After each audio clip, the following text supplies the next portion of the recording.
Sitting here with Tony and asked him to come help me and share a service call he gets. It has to do with the jumper wires. Why don't you go ahead and take it away, brother?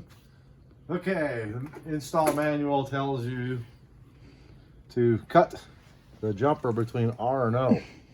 And so that way the reversing valve is controlled by the thermostat, like we want it to be. If not, it'll always be energized. So that's it. It keeps it in cooling mode. Yeah.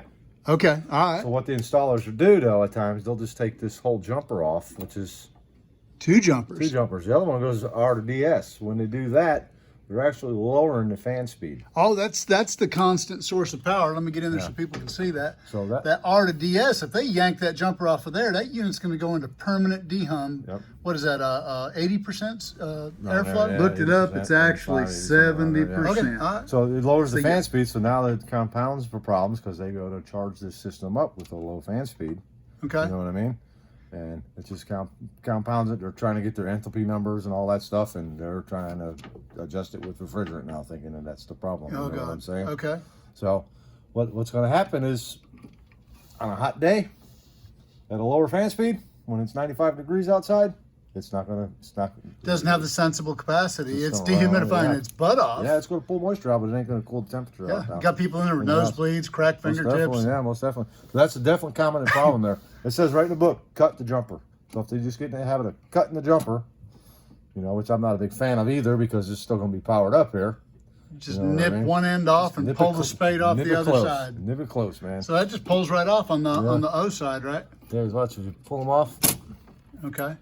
Look at that. Right, so you should nip off the piece you don't want going to the O and then stick the jumper back on. If you're not using a thermostat that has dehumidification control that you can set a normally closed set of contacts on, right, power this terminal all the time. Right. You know what I mean? For when it's running in normal air conditioning. Okay. What about this? Do you see them leave the dang jumper between Y1 and Y2 and still have a two-stage unit outside? Where it runs the Y2 airflow all the time, even though they got a two-stage out there? Well, yeah. Well, not running that too much. No, don't so they're good at taking the jumper off. Running that too much. If it's a single stage, obviously you can wire it either one. It don't matter. Right, but if it's a two-stage, you darn sure got to take that jumper out. Otherwise, you'll always get full airflow. Yeah, you got to wire it right. Yep, that's for sure. Wow.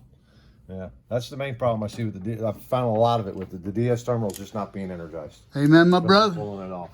Well, I knew there was something about this you'd been telling me that you'd had problems with. I just wanted to share. See that a lot, and the main thing is a lot of the guys when you go in there like an 8000 or stuff like that, or the core thermostats, you've got to go in there and make sure it's a normally closed set of contacts on that DH control. That way it's powering that terminal all the time when it's not calling for dehumidification. Right, and then it goes, what, 5% over the set humidification level, and then it goes ahead and pulls those contacts open to slow the blower. Yep, slow the blower down, yep. Amen. Thank you, man. No problem. Tony just shared with us some of the issues that he finds and has to correct in the field.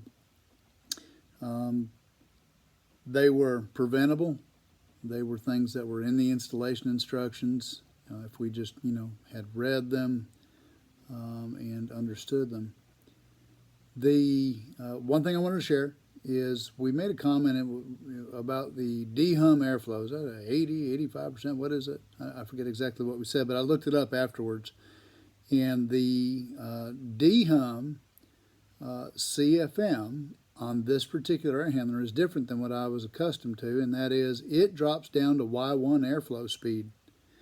So literally it drops down to 70% of the set up airflow. If you set it up for 800 CFM per ton, it's going to drop down to 70% of that, about 560 CFM. That's a 30% reduction during dehumidification. And I could see where there's challenges on this air handler in certain installations sweating. That's a very big reduction of airflow that we need to think about before we ever allow for dehum to be considered as an option, as a thing for this unit in someone's home. Pretty much my mindset is I absolutely wouldn't let dehum even be a thing, an option, if this air handler was not in the conditioned space. Other considerations for such a drastic reduction of blower, where we're worried about the air handler sweating, might be how cold does that customer like it in their house. If there's somebody that only likes 78, 79, 80, they're happy at those other temperatures, those warmer temperatures. They're probably not going to run the air handler so long that it gets so cold that it sweats real bad. But if you have a customer that is got 72 on the brain, you can't convince them that this isn't like their old single stage unit where they thought they had to get down to the low 70s. I get my unit 65 in here. Yeah, they had to go real low with a single stage unit sometimes. Won't go into the reasons why. Maybe they had to. But now you put a two-stage in, they should not have to have it as cold. And if they take those old habits, whatever they were caused by, of running real low on the old unit and apply them to this new one, we could get this air handler very cold, and it could sweat, even if it's in the interior space at times. So, thought I would share that.